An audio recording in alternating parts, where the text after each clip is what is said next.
Social science का model set करने वाले हैं मैट्रिक परीक्षा के लिए। क्वेश्चन है पहला, निम्नलिखित में से कौन जैव संसाधन का उदाहरण है? मनुष्य, जल, सूर्य तप या लौह अयस्क। तो इसका आंसर हो जाएगा ए, मनुष्य। जल संसाधन, जैव संसाधन का उदाहरण है मनुष्य। दूसरा सवाल है, मानव जीवन की गुणवत्ता और विश्व शांति बनाए रखने के लिए संसाधनों का समाज में कैसा बंटवारा होना चाहिए? अमीर के हिसाब से, गरीब के हिसाब से, सरकार के हिसाब से या न्याय संगत। तो इसका आंसर हो जाएगा न्याय संगत। न्याय संगत बंटवारा होना चाहिए। अगला सवाल है, निकोबारी कबूतर किस जातियों की श्रेणी में आता है? सामान्य जातियाँ, दुर्लभ जातियाँ, स्थानिक जातियाँ या लुप्त जातियाँ। तो निकोबारी कबूतर है सो स्थानिक जातियों के अंतर्गत में आता है।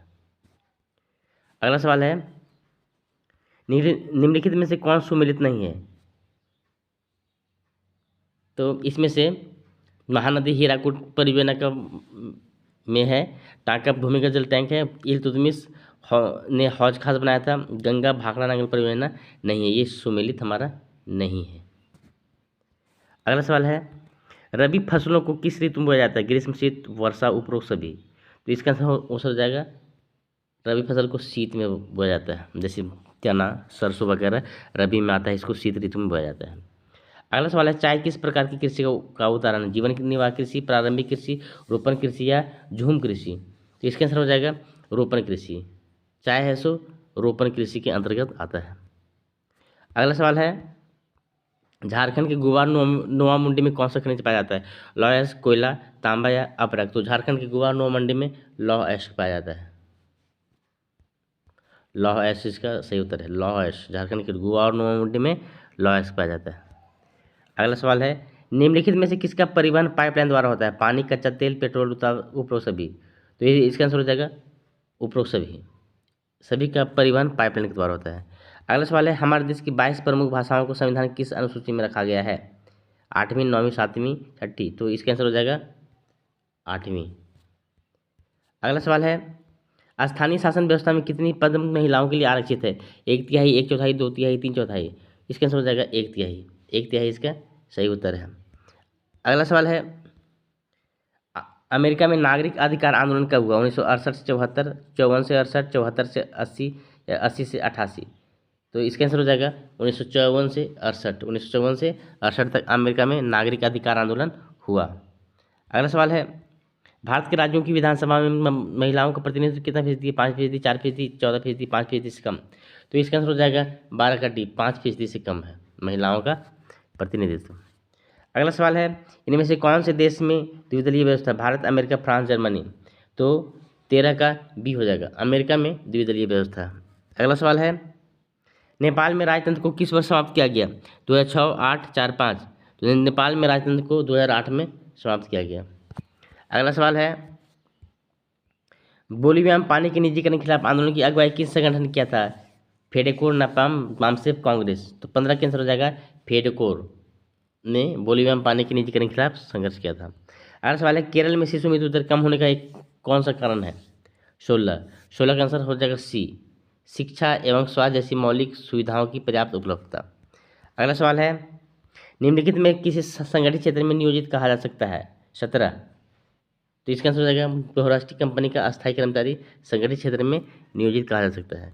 अगला सवाल है, रोजगार के अधिक अवसर उत्पन्न करने के लिए इनमें से कौन से उपाय किए जा सकते हैं?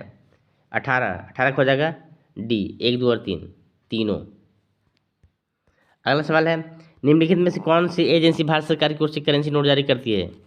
19 का हो जाएगा बी, भारतीय रिजर्व बैंक द्वारा जारी किया जाता है करेंसी नोट।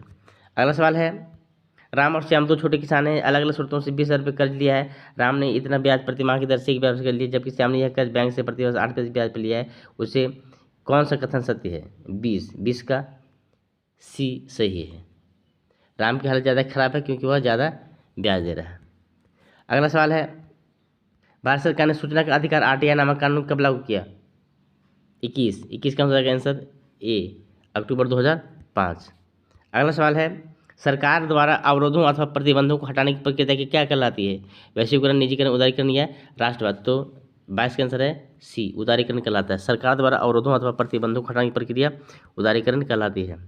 अगला सवाल है अर्नस्ट रेनन किस देश के दार्शनिक थे? 23 बी ए इसका आंसर हो जाएगा, फ्रांसीसी थे। अर्नस्ट रेनन फ्रांसीसी दार्शनिक थे। अगला सवाल है फ्रांसीसी क्रांति कब हुई थी? तो इसका आंसर हो जाएगा 1789, ए आंसर हो जाएगा।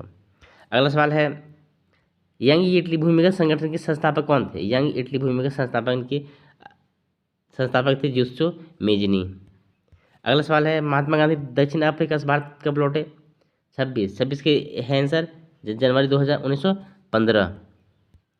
अगला सवाल है पुनः पैक्ट डॉक्टर भीमराव अम्बेडकर एवं किसके मध्य हुआ था? 27 नंबर, 27 का नंबर हो जाएगा महात्मा गांधी और पुनः पैक्ट भीमराव अम्बेडकर के बीच में, महात्मा गांधी और भीमराव अम्बेडकर के बीच में। अगला सवाल है 1890 के दशक में रिंडरपेस्ट नामक बीमारी किस देश में बहुत तेज फैली?